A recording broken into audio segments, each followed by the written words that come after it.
beginning our day. So in the monastery we try to overcome all sorts of sense desires and refrain from sensual pleasures. But at the same time, that doesn't mean we aren't supposed to feel good. So sometimes we can think we feel good and we might feel guilty about that. Or we feel good and we think we're being indulgent. But if we feel good and it's just based on wholesome mental states, then that's what the Buddha called the bliss of blamelessness. So when you have the bliss of blamelessness, that's a type of pleasure, or it's a type of happiness which is pure.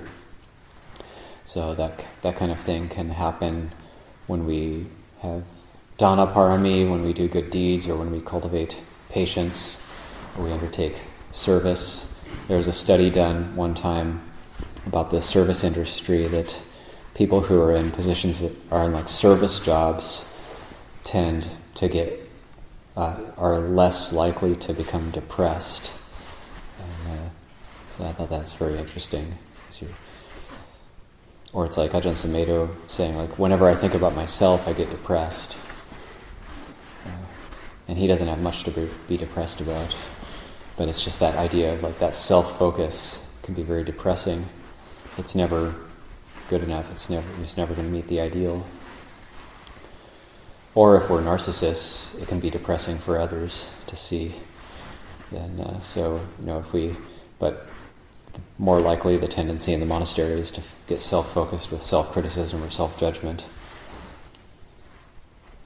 So it's okay to feel good, that type of goodness that comes from service, from helping out, from cultivating wholesome mental states. That's the training.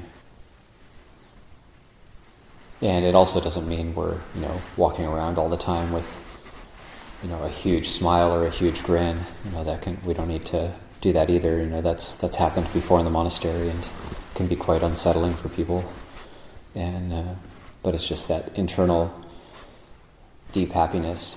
Luangpur Pasana talks about this sometimes, where Luangpur Liam, in the past, he wouldn't smile very much. When he started coming to the West more, he started smiling more because he saw that people liked that. But he didn't smile very much. So people would think, sometimes just meeting him once, would think, oh, maybe he's kind of unhappy. But Luangpur Liam when he wasn't smiling very much, guaranteed he wasn't unhappy. He's very, very deeply happy. But with that deep happiness that we hold in the heart, sometimes there's not much of a need to express that. But when you live with somebody who has that kind of happiness, you live with them for a period of time, and you start to see that it's something that is held. It's something that's very precious. But then if we express it too much, if we express our happiness too much, it can dissipate it. Ajahn Mahabua said to beware of outgoing ebullience. It can dissipate our happiness. So we hold it and collect it inside, refine it and distill it. Likewise, if we are holding something unwholesome inside, or we have some sort of resentment or some sort of issue, it is good to speak about it. It is good to talk about it, talk it over, get it out. It is good to dissipate it. Not that we should express our anger, but that if something is bothering us, something's troubling us, it's good to talk with a friend about it.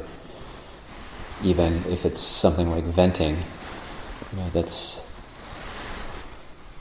getting it out, it's dissipating it. But then with our happiness and well-being, we hold that in like something precious. We don't need to talk about it very much. So those are some training guidelines to go about the day.